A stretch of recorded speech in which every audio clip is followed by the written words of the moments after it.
ants. They're organised, industrious and hungry, but in the undergrowth there's no such thing as a free lunch. Empires of the Undergrowth is a fast-paced ant colony management game developed by Slug Disco Studios. Underground, you build your nest, construct tunnels and store food. On the surface, your ants claim territory, gather resources and clash with other colonies. Head to thenakedscientist.com/Empires Game for more. Hello, just before the podcast starts, this came up in our discussion a bit later on. A male elf with a big package. So why wouldn't you carry on listening?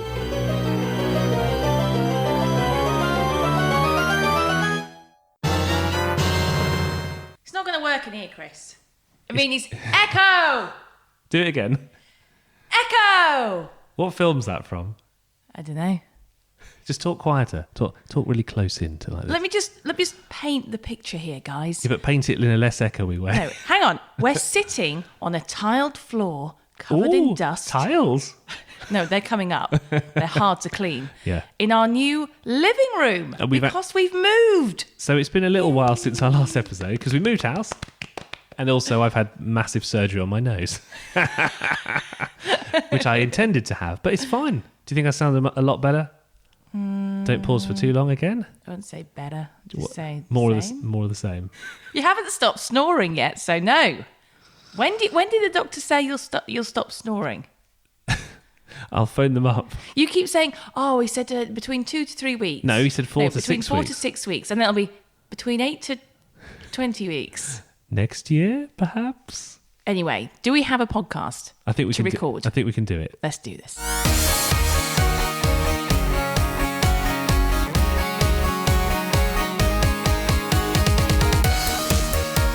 It's the Naked Gaming Podcast. There's Lee Milner. Hiya. And I'm Chris Barrow, sitting on the floor in the dust. This is a low point. What sort of game does this remind you of? Something like post-apocalyptic, like the walls are crumbling. We've had someone smash the back through. It doesn't sound wrong. It's fine to say. No, they've put in a double French thingy instead of a normal door. The French doors, yeah.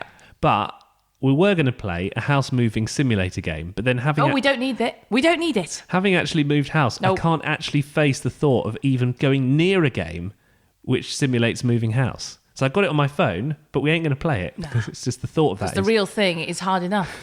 Enough's enough. But we have had loads of your messages in through for the last few weeks, just keeping us company, so we appreciate that.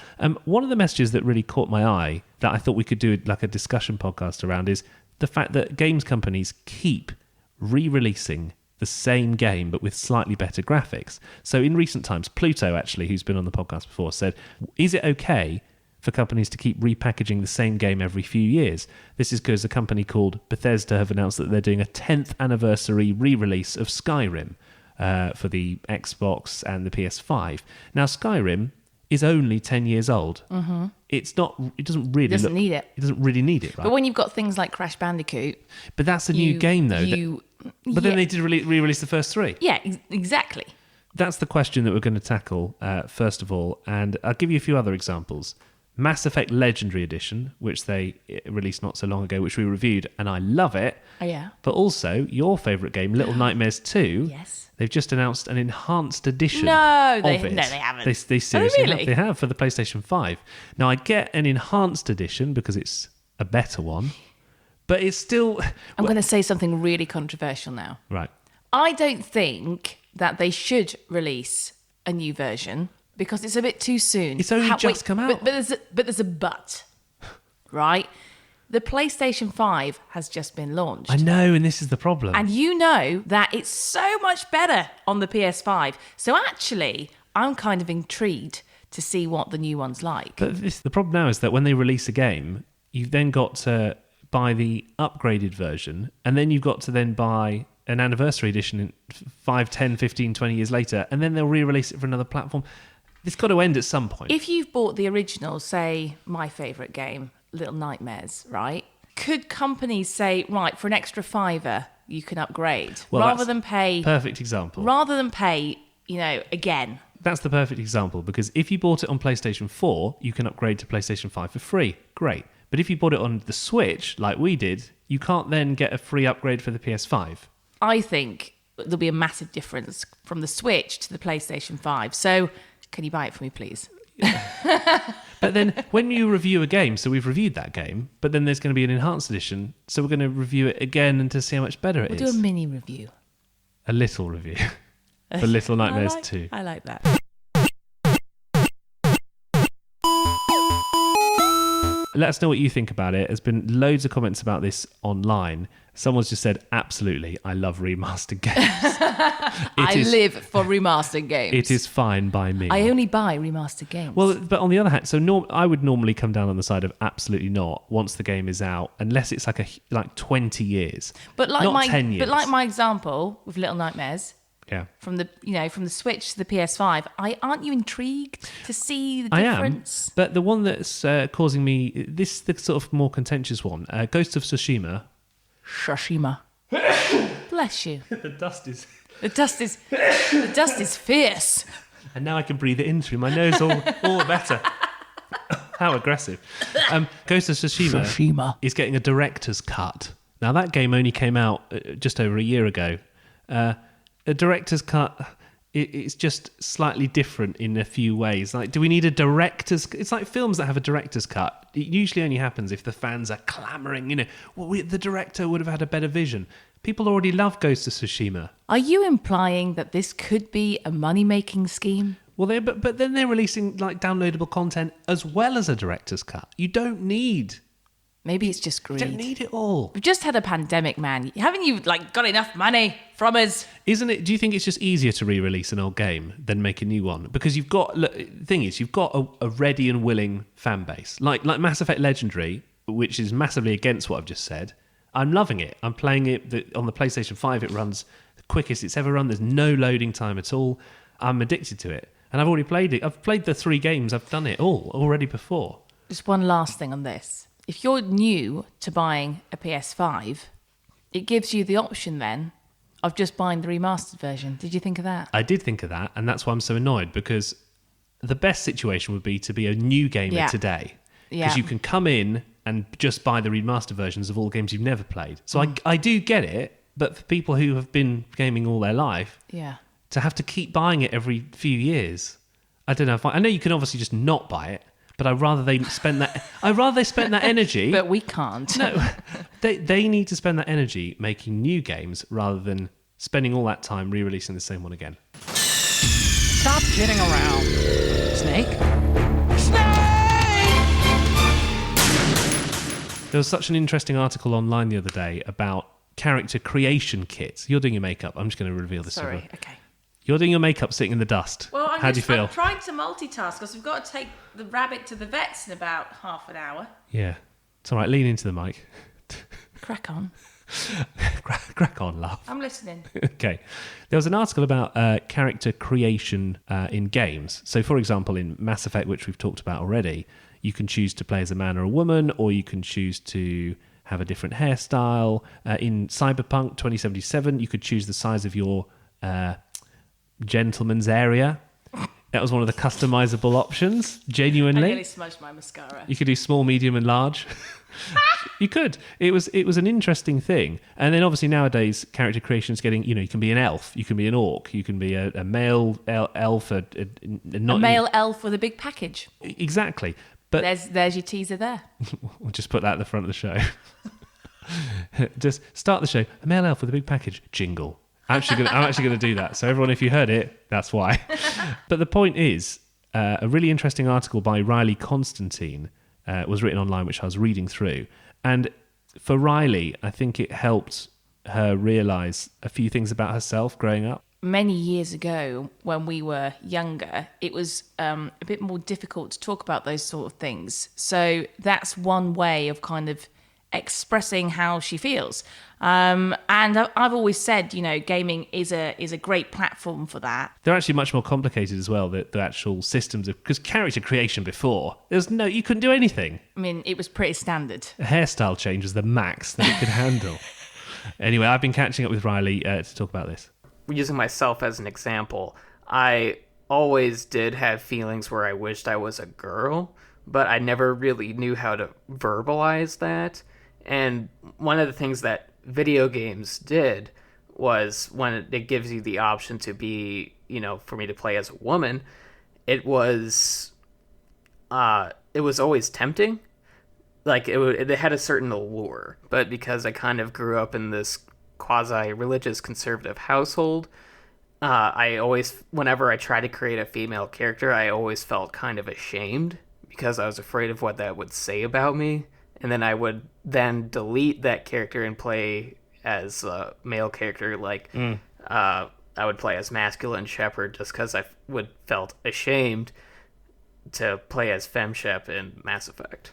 Was that a sort of expectation? You sort of felt like you didn't want to be seen to be, identifying not in what was the predetermined thing for you.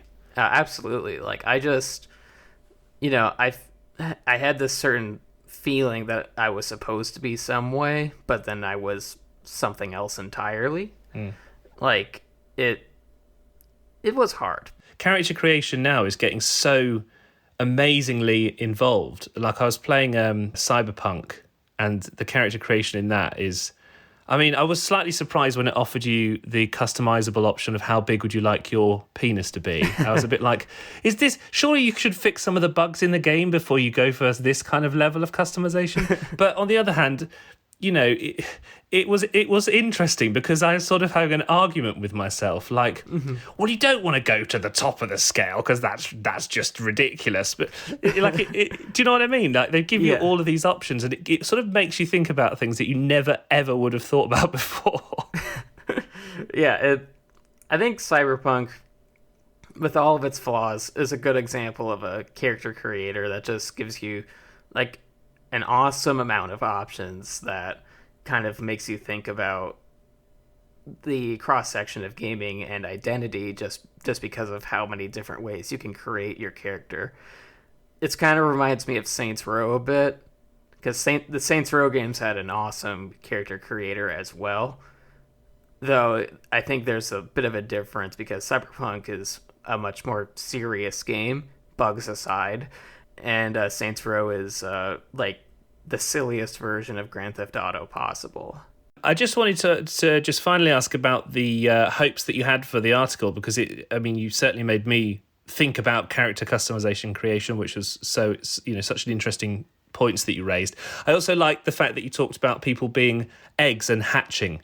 An egg in transgender discourse or transgender slang is a trans person who either doesn't really realize they're trans, or like a trans person that is slowly discovering they're trans, and when they're hatched, internally they know that they're trans.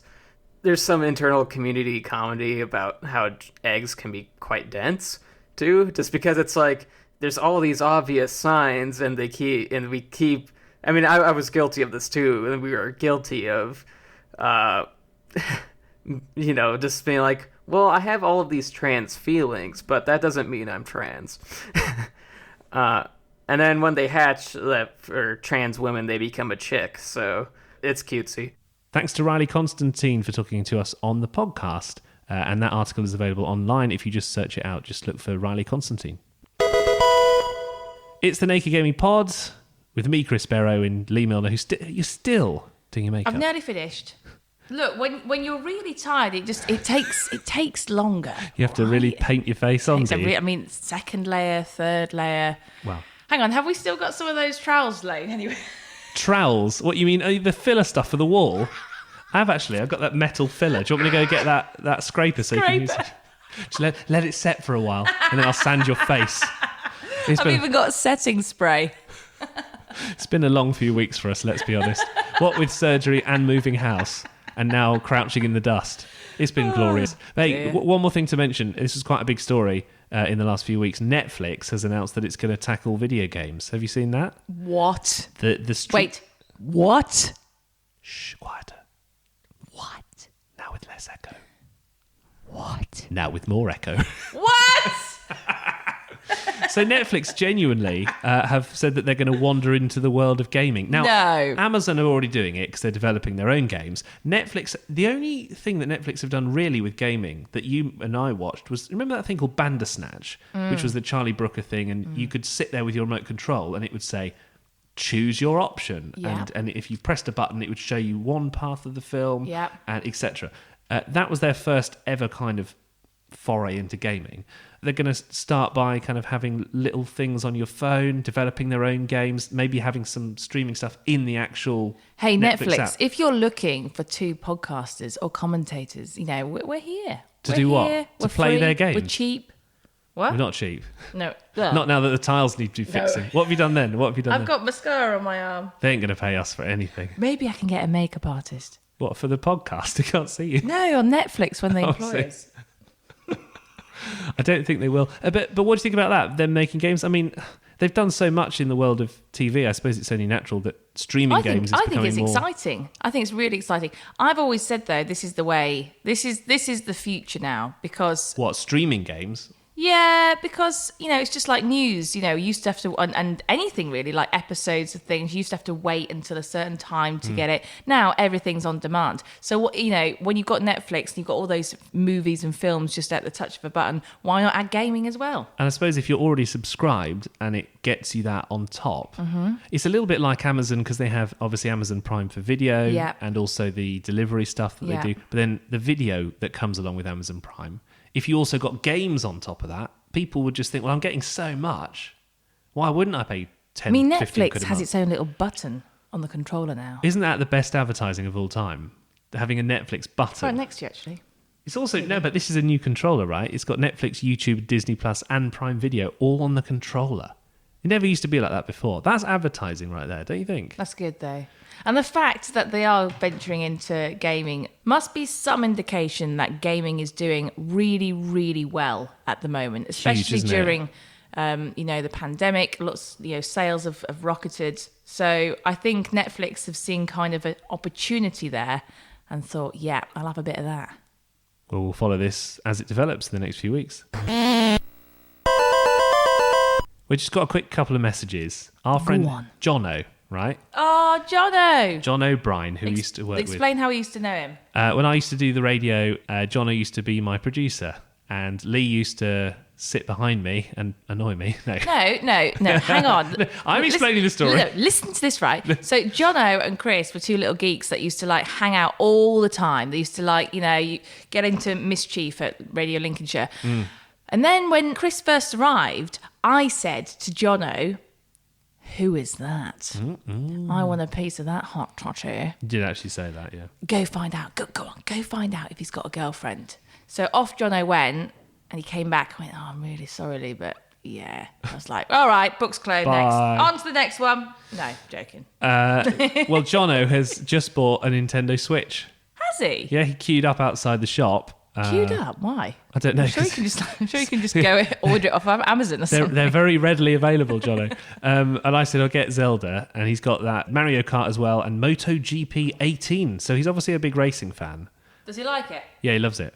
But I think you see, the Switch, people are turning to the Switch. The sales for games in terms of the charts, everything is the Switch. And then the only thing that's breaking in is Ghost of Tsushima, the director's cut. Everything else in the chart is Switch. Again, it's because it's just so good to be able to take something whilst traveling on the go, And there's not really that many PlayStation, Xbox games right now, although there's been a few out recently that we'll cover in our next episode. We're going to do like a monster episode next time because we've been sitting on loads of games reviews, like absolutely loads of them.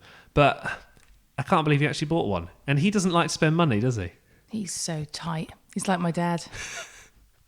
Ain't that the truth? Also, Does He Buy It on Twitter has said that they're playing Infamous on the PlayStation 3 and going back and replaying it again. A lot of people going back to older games, hence probably why they're re-releasing I was them. just about to say that. And James on Twitter says, I'm playing Hades, which is that Are you like...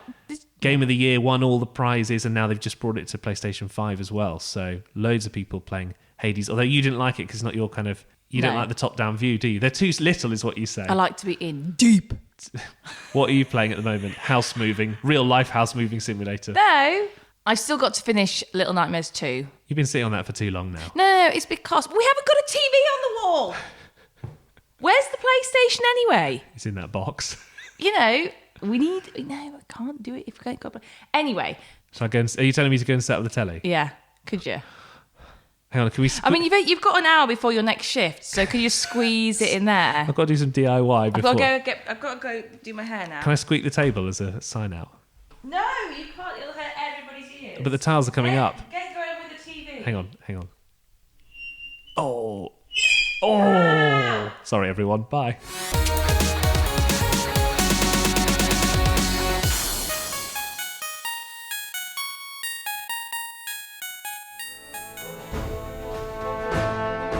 Ants. They're organised, industrious and hungry, but in the undergrowth there's no such thing as a free lunch. Empires of the Undergrowth is a fast-paced ant colony management game developed by Slug Disco Studios. Underground, you build your nest, construct tunnels and store food. On the surface, your ants claim territory, gather resources and clash with other colonies. Head to thenakedscientist.com/empiresgame for more.